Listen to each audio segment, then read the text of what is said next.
Hey everyone, welcome back to the OnBase podcast. I'm your host, Chris Moody, and today we are thrilled to have Lukas N.P back with us to talk about Agentic AI and business transformation. Welcome to the show.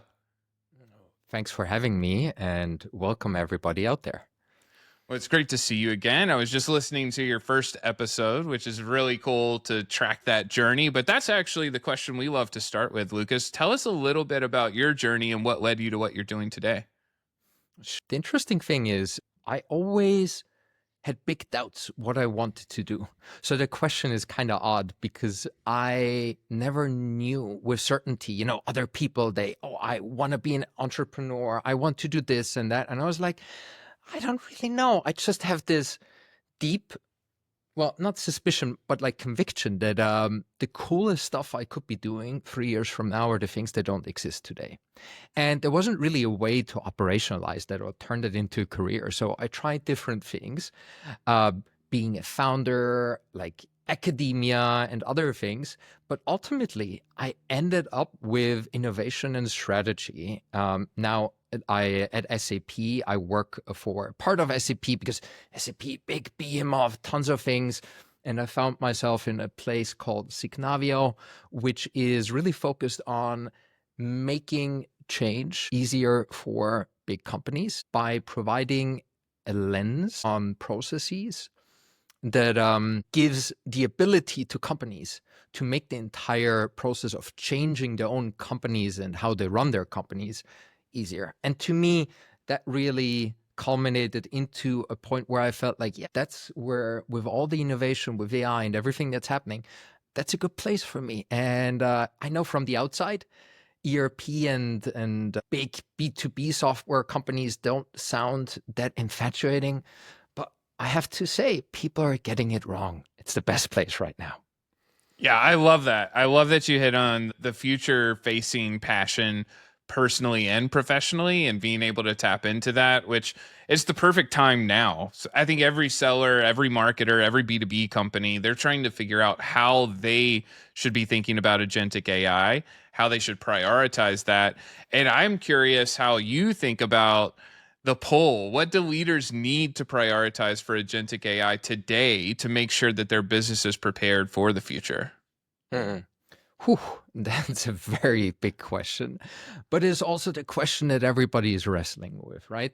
So I think what we should do is probably break it down a little bit. And there is a slight chance that I will start rambling, right? Because it's a new, fresh topic and everybody has a different perspective. But I believe what always makes sense if as the velocity picks up, as soon as stuff gets really fast paced, it makes sense to stand back for a second and think about it a bit more principled. Maybe that's because of at some point in the past, I was doing a lot of philosophy, but it has helped me a lot.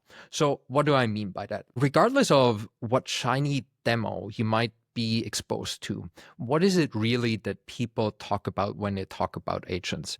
It's tricky because sci-fi has prepared us for 50 years to talk about humanoid robots and agents, and there's tons of movies.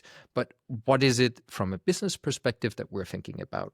And I would say it is the promise, the potential to create value in a new way that wasn't possible before, to semi or fully automate new value propositions or user journeys that we just didn't have the lever or the capability to automate. So that is, as a first, let's say, idea, that's pretty interesting, right? Whenever a new domain opens up and we can do things that weren't previously possible to do, that's exciting. Why? Because you can renegotiate the boundaries of your business, differentiating like the competition changes. And obviously there is a lot of upwards mobility because if you can sell entirely new solutions, that's very exciting. And then there is not just that, hey, there could be something new that we can now do that we couldn't do before. There's also let's be honest, there is a massive hype train just cruising by, right? The last time I checked, and please don't hold me accountable for the numbers, but I think the CapEx, so what companies are investing into infrastructure, AI infrastructure to make agents and other AI solutions possible, will be almost like $1 billion a day this year. So 350 billion with a B this year. So whether you believe in it or not, like the biggest companies on earth are putting a lot of dollars behind that idea. All right. So what is it that people should think about when they think about agentic AI? They should think that potentially there is an entire new domain opening up for value creation. A lot of the businesses are investing an incredible amount of money. As a reference, what I always like do just to get the magnitude right, the Manhattan Project cost over the lifetime of the project, I think 30 billion in today's money. So we're set to invest 10 times the Manhattan Project this year into something. And then the question really is, don't you want to be part of this? And the other part is, if everybody else is doing it, then are we potentially each business in a situation like Intel or Nokia, right? Nokia CEO once said, "We never lost the battle, yet we lost the war." And to me, that's like one of those ideas that if you only focus on doing what you're good at and getting better at it, you can miss every new trend consecutively. And even if one paper cut of missing a trend, so to speak, won't kill you, you can die by 1,000 paper cuts, even as a business. So I was a little bit rambling there, but I guess what I'm trying to say is there is a lot of momentum, there's a lot of hype, but hype doesn't mean necessarily that there is no value creation behind it. We believe there could be a ton of value creation because we're opening up new domains of working with problems that we couldn't work with before or solve for. And they seem to be especially in the domain of going from very repeated, like standardized stuff towards more abstract, harder to solve stuff. Now, I've been very like abstract. If you want me to dive a little bit deeper, we can. But I do think that this is still changing a lot. So what we currently talk about in terms of agentic AI will be completely a different animal in a year from now. I hope that makes sense.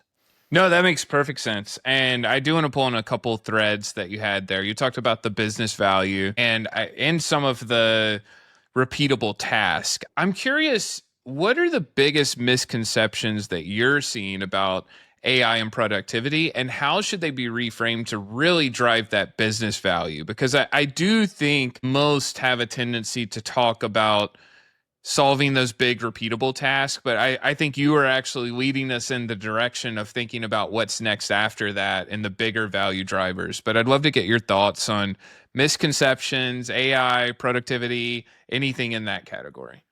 Oh, yeah. I think that's a really thoughtful question because it's so easy to get hyped up about the current state and the demos you see, and it's hard to assess with such fast moving, fast paced technology what will be the business opportunity in a year from now. And actually, there is a name for that. So we call it, or I think a lot of people refer to it as the jagged frontier of AI, meaning we are normally quite good in assessing like what someone can do or not, right? You have an expectation, let's say about a coworker, or even like what software ought to be able to do, right? But with AI, our intuitions demonstrably are off because it's so counterintuitive that on the one hand, you can ask for a crossover poem between Asian style haikus and European, I don't know, whatever topic. And at the same time, AI not being able to multiply two numbers. So we're off in terms of like what we expect AI to be good at. And the entire thing is moving so fast that even if you are in the space, it's hard to keep track what works and what doesn't. So if you have a space where nothing is moving, but there's tons of things, we know how to solve for it. We break down the problem. divide and conquer. In a way, my metaphor for that is like a cockpit, right? I wouldn't be able to fly, right? But somehow I know that all of the buttons work deterministically. If I push them, the effect should be always the same, right? Whereas and that's what we would call complicated, right? On the other hand, something can be complex, meaning you perturb it, you push it, and you don't know where it will end up. And I think that agentic AI is very much in that latter category, meaning that we don't know what it will be capable of doing. It's very fast moving. So dividing and conquering and trying to come up with the perfect plan, that is probably the biggest misconception. So what is the strategy if something moves fast and we don't intuit well what it can and can't do? Well, the only way that helps is to have very fast-paced and a lot of evidence-based feedback loops. So the first misconception is that this is something that needs to be fully figured out, planned out, and then divide and conquer, and we do it like so many of the other things that we're facing in a business setting, where we make a plan and we go through with it. In this case, first and most important misconception is you need to be very adaptable, very quick on your feet, and you need to move fast. So I would say that is the biggest one, right? And the second biggest one that I see, especially because of my work, is that I call it the Lego brick fallacy. We think of the value we create as businesses as individual steps, one by one, right? Whatever you deliver in terms of value, there's multiple steps to it. And now it could be the case that AI is fantastic at automating or helping with one of those steps. And people think, all right, great. I'll plug in the Lego brick with the shiny new AI label on top of it and everything will be better. What we see is that if that's your expectation in your game plan, that you will kind of upend the entire process, because it's not like one little module that you can take out and replace. Like a better analogy just to guide your thinking is if there's a sports team and you bring onto the pitch like a new player, everybody knows that the entire team needs to change their setup, right? Because, hey, everybody has their own talents. And so what we see running with that analogy is if you bring AI and agentic AI onto the pitch, you have to rethink your strategy, which translates to reimagine your processes. You have to look at all the parts, all the systems, all the processes, and the people involved. Otherwise, you fall easily prey to this like, oh, let's just switch it out and it will work. And very often it even creates like the exact opposite effect, that people are not happy with it and that it leads to diminished productivity. So I would say those are the biggest misconceptions, that whatever we see today is a good indicator of what we'll have in the future, and that we can just make it useful for us quite the same way as if it were like a well-defined little piece, like a Lego brick or a module that you can plug in and plug out. And then there is a lot of secondary effects and other things. But I think conceptually, if you approach the problem of how do I make this magical technology work for me, and you come from this point with those two problems in mind, I think you're ahead of 95% of the people out there. I love that. There are so many good things there. I like the feedback loops a lot. I love the Lego brick fallacy. One thing we talked about before we hit record too was kind of bringing the connection between you being focused on innovation and some of what we're seeing with our audience and direct listeners. And one thing that I can tell you definitively in our space, a lot of sales and marketing leaders and practitioners have been burnt in the past by chasing shiny objects. So we see something shiny, we run and we embrace that before we master what we're already doing. I'm curious, with everything that you're seeing and a lot of the misconceptions you just tackled, what are some of your guiding points to help folks navigate the early stages of adoption with agentic AI to make sure we're doing that with confidence and not chasing shiny objects? That's the $1 million question, or maybe in the future, $1 trillion question. Unfortunately, I have a good answer that nobody will like. My conviction is that the answer is actually really easy, but it's very hard to execute on it. And The easy answer is you have to systematically lower the cost of failure. You cannot plan your way out of a revolution. You have to be okay with going one day at a time, fail often, iterate fast, and also democratize that process and set the incentive rights in your company so this can unfold.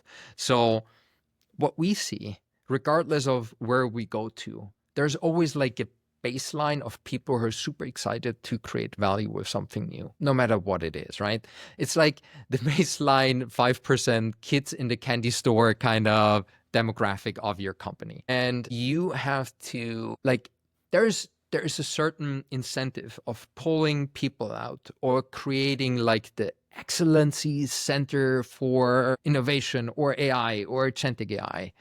But what we see repeatedly again and again is that leads to bad incentives and structures further down the line.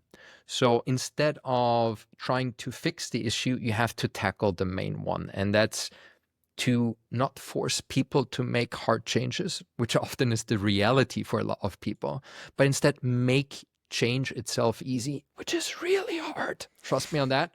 And then let everybody do the easy change.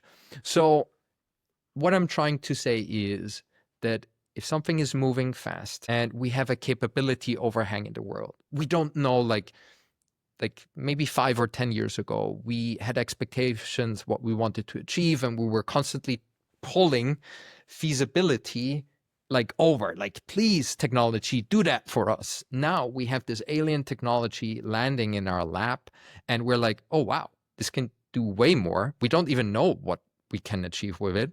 And now we have to figure out how to best create value. And the only way, from my point of view, is systematically lower the cost of failure and do that so the incentives and all the boundary conditions are set up for it. And because of my background, I think that the best way of actually going about it is to focus on how you run your company and build feedback loops that give you quantifiable and real answers.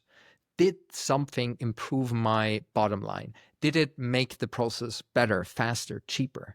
Now coming in a way full circle to when I said it's really cool to be in a space where you talk about businesses, business process, and all that stuff, because I think that's the epicenter of how to get AI or Agentic AI right, to understand if you change a little bit in your system, what kind of ROI and impact does it create?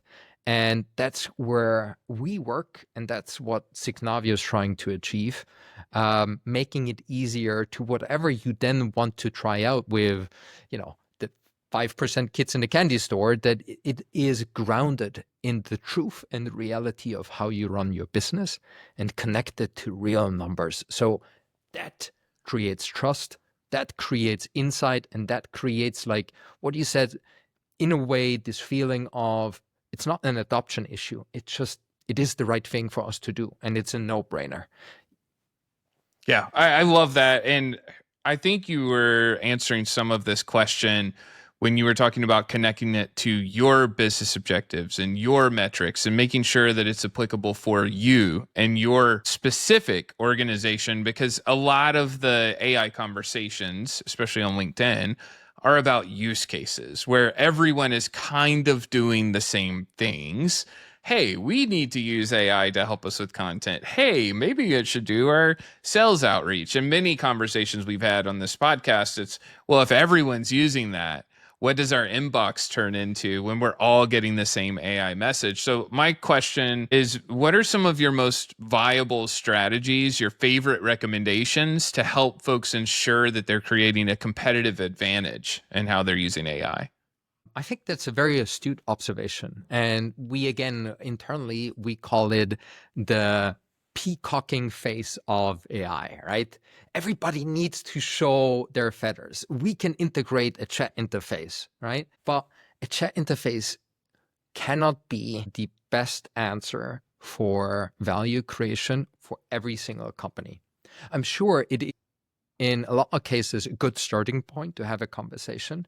And because the entry barrier is so low, there is merit to it. But ultimately, you need something of a defendable moat. And you will not find it by replicating what everybody else is doing. And most likely, some others are doing even better. Okay. So I think you're spot on. And you put your finger right into, well, I guess the pain point of a lot of companies, because they need to show that they can work with this technology, they can adapt it. But at the same time, it's unclear what to do. So safe bets, low-hanging fruit, that's what they go after. And I don't think there is anything bad about it necessarily in the beginning. But again, what I said about the systematically lowering the cost of failure, I do believe, and I think it's a really profound truth, that when something big is changing, you cannot plan your way out of that, right? You cannot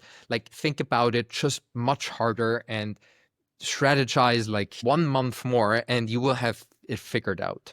What you need to do is create the boundary conditions so you can be successful and find what it is that you can do better that will create a real moat or something that discerns you and from the competition.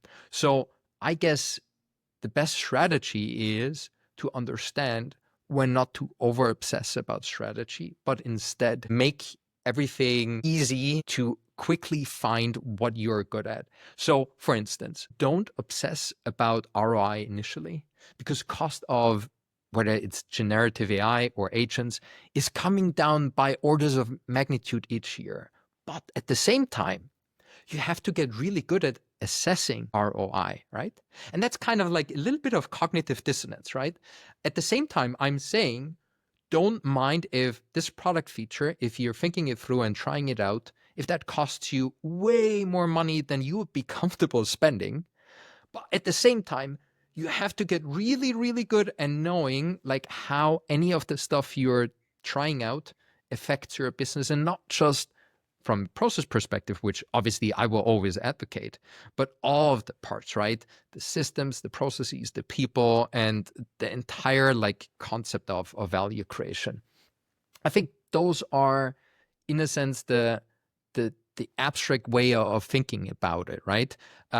We need to get ourselves in a position where we can handle it better and don't obsess about the near-term impact. It's okay if we run with the non-differentiated, what everybody else is doing, and then gradually transition to something we feel more comfortable with, but only if we feel comfortable. And I would say to get comfortable with new innovation and something that's very different for a lot of reasons, and we can go into it, is by having robust data, right? Because they always say there is this adage, right? If everybody has an opinion, then let's go with mine. If you bring data, we'll have a discussion. And you know what? I do want to add one more thing to that, because there is another conversation that you didn't ask about it specifically, but I don't even believe that we have figured out how to market and price and do all of these things. Because to me, for instance, from a philosophical perspective, it's not yet clear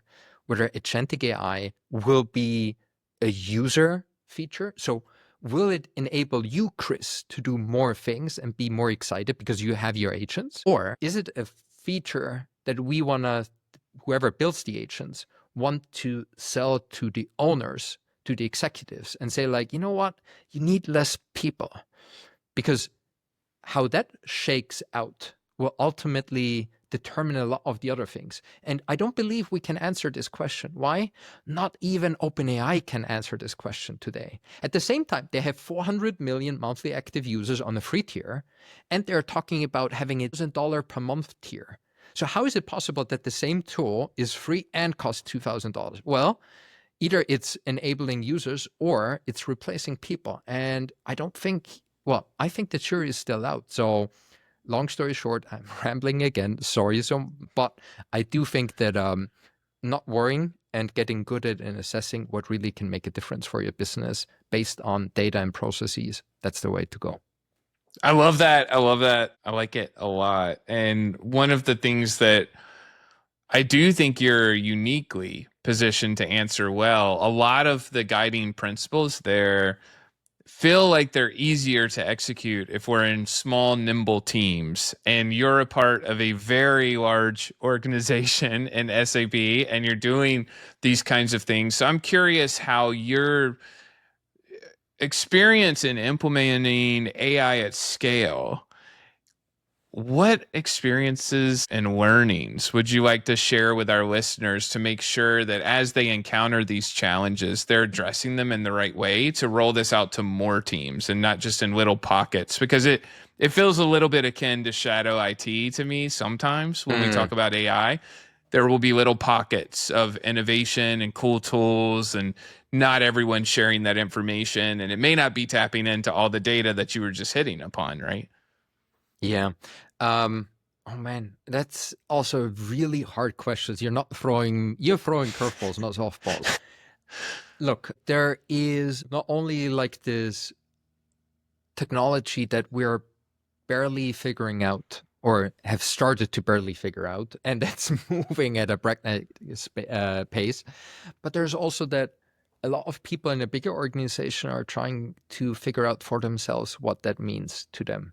Let me give you an example of what I mean. And I will talk broadly in cliches, so nobody should feel offended. I'm just trying to paint a picture here. I would say that for a lot of the IT departments out there, if you wind back the clock 20, 30 years, they were really excited about empowering the business, creating solutions, and using digitalization to create unique selling propositions and help the business. Somehow along the way, at least from my point of view, they got really good at procurement. At, what kind of software should we buy and how do we roll it out to a big organization? Now, the question is, now they have maybe the opportunity to be builders again, right? And so business, IT, a lot of the stakeholders are maneuvering into this uncharted territory and trying to chart a course for themselves that might be very, very different from the past. So it's not only that the technology, has a lot of wrinkles to it, right? It's also like the people involved with it might change like how they want to work with it. But I will say, to answer your question, what is it that one should really focus on? I, well, for us, the first iteration of an idea has completely imploded in terms of effort and time.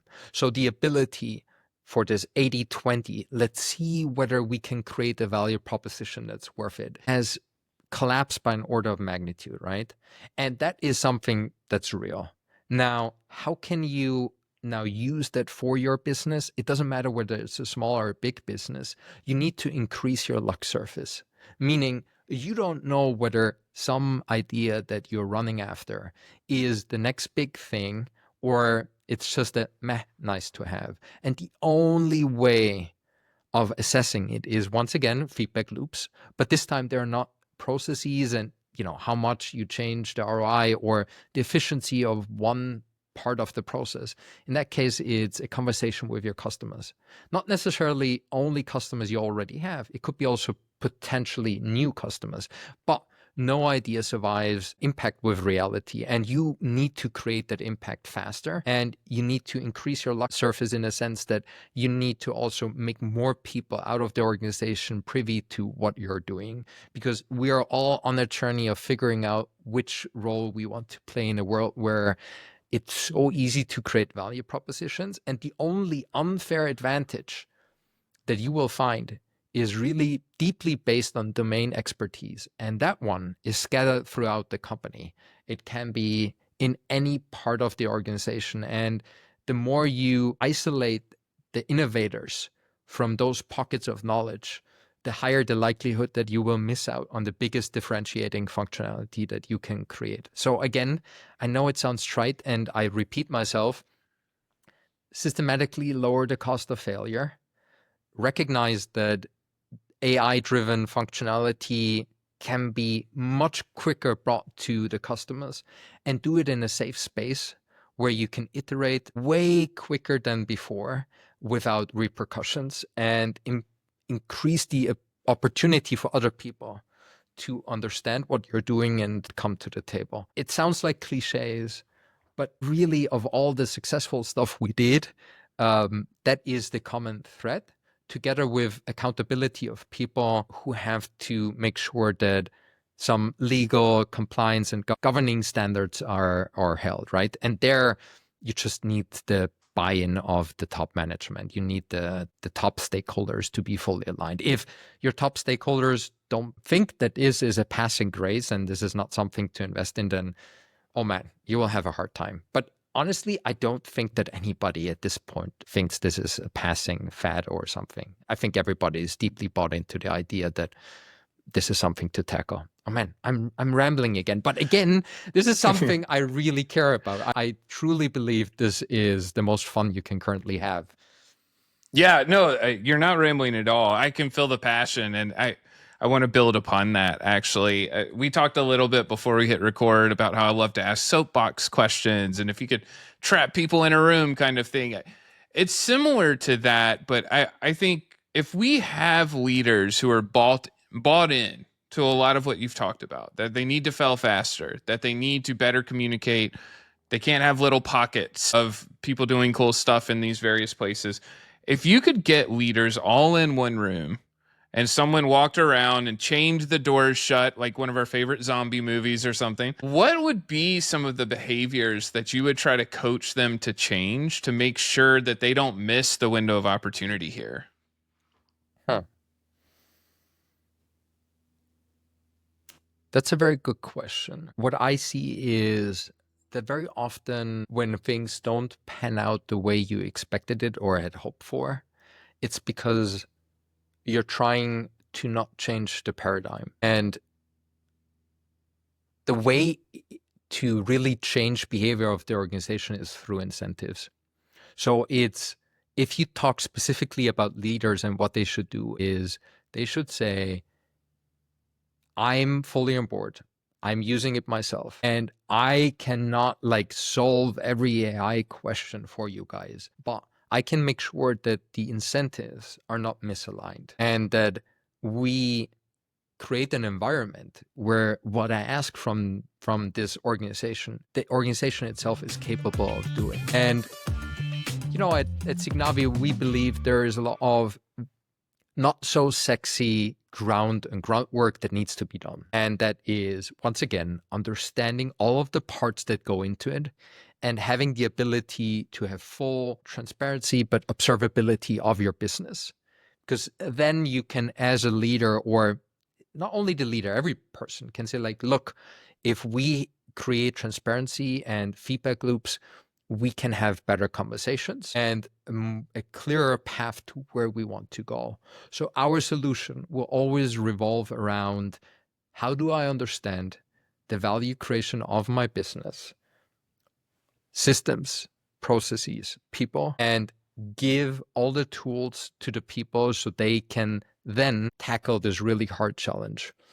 But again, answering your question, it only works if you recognize that you have to do that unglorious work, right? If you just want the fancy, coming back to the peacocking phase, right? I just want my one chat prompt and it should do something fancy I can show on stage. Then yeah, sure, you'll get it. 3 years from now, some other company that has deeply internalized process observability and that we're in a new regime, new domain, will then all of a sudden do things that you're not capable of, and that will be a really tough awakening later on. Wow, that sounded dark. No, it was good. I heard the dramatic music in my head when you were saying that too. I'm curious, it's almost an anti-peacocking question to your point, but what are some of the best practices to spot those opportunities that competitors may overlook? Because I think the peacocking this is a path that we need to be on, and a little bit of ego may be involved there, where it's not as much listening and identifying the potential differentiators. Again, there is definitely parts of this make it easier to have meaningful conversations with customers who are interested in doing the early upfront work whether how you expose like first beta versions or POCs and quickly iterate on them, not trying to have like one small team do all the heavy lifting and call them the experts, but make it easier for everyone. But then I do also believe that at this point, there's also a conversation to be had about strategic thinking, because every business needs to come up with some sort of what is it that could be my unfair advantage in the future. Let's assume it gets much cheaper to build product features. Let's assume agents can actually deliver a lot of the stuff that we're using for the differentiated work or the friction part that others pay us for because it creates pain. If that goes away, what can be your unfair advantage? And that is a really interesting question. And I would say there's good answers for each business. But again, there's the hard work where you have to know where you're directionally going. You need like the North Star of where there can be a moat in the future. And then getting there is quick iterations, feedback loops, understanding your business, having observability on your processes and all that stuff.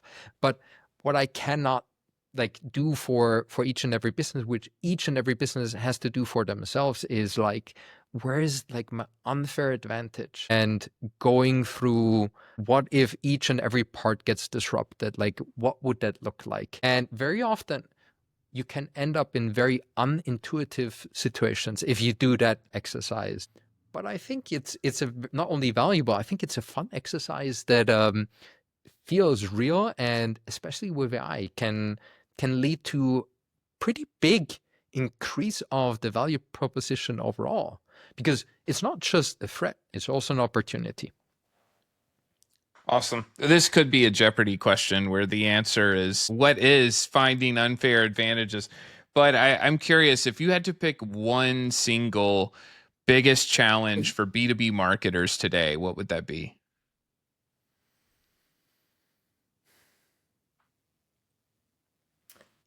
I would say that we always prioritize the fancy innovation because it's shiny, right? But if I look back, historically speaking, what was important to make technology really successful, I would say if you think about it, whether it's the 19s with, you had to create category defining products, or the 2010s where you wanted to build ecosystems, or what it was, right?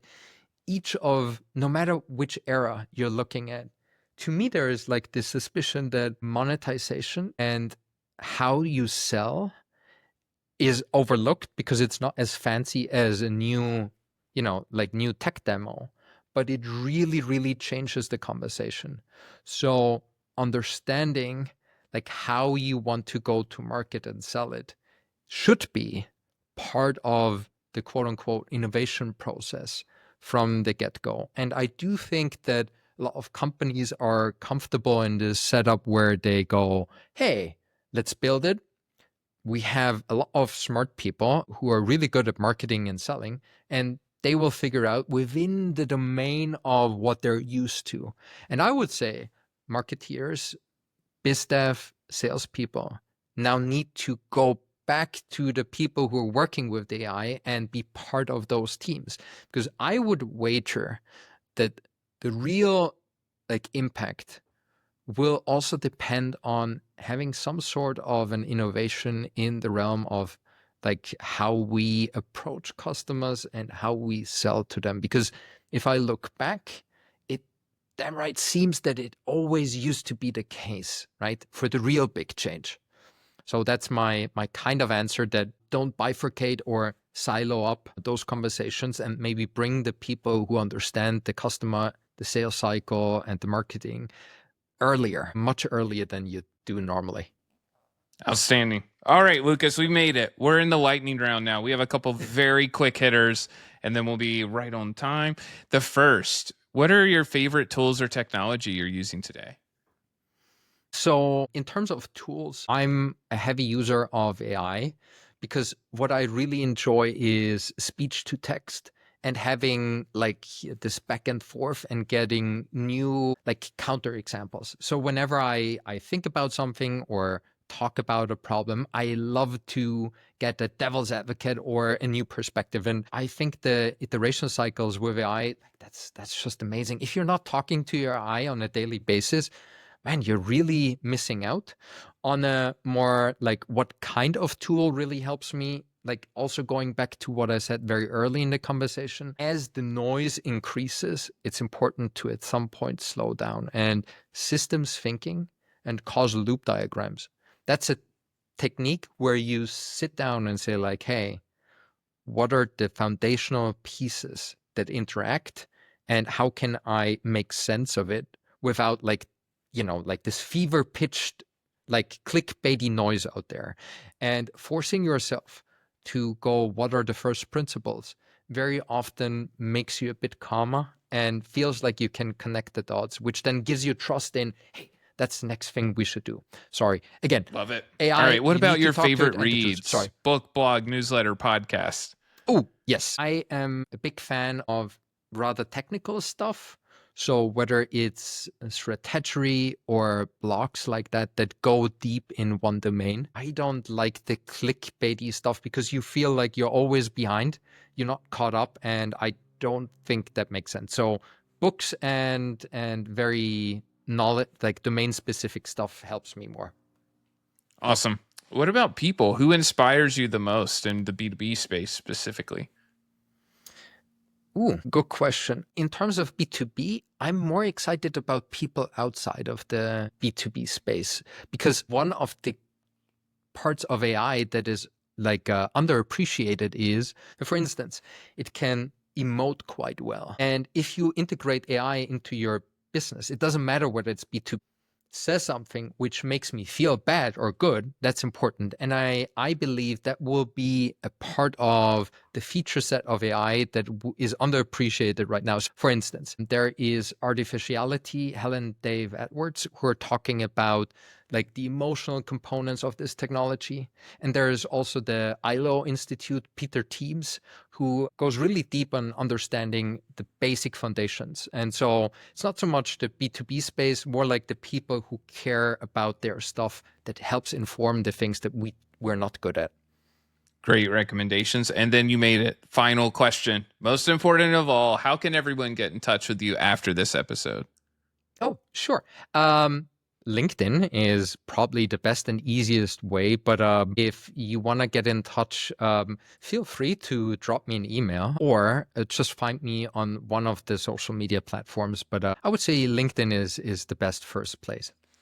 All right. Well, thank you so much, Lukas. This is awesome. I learned a ton. Thank you for having me. And well, we're all in this together, so I am very excited about what comes next.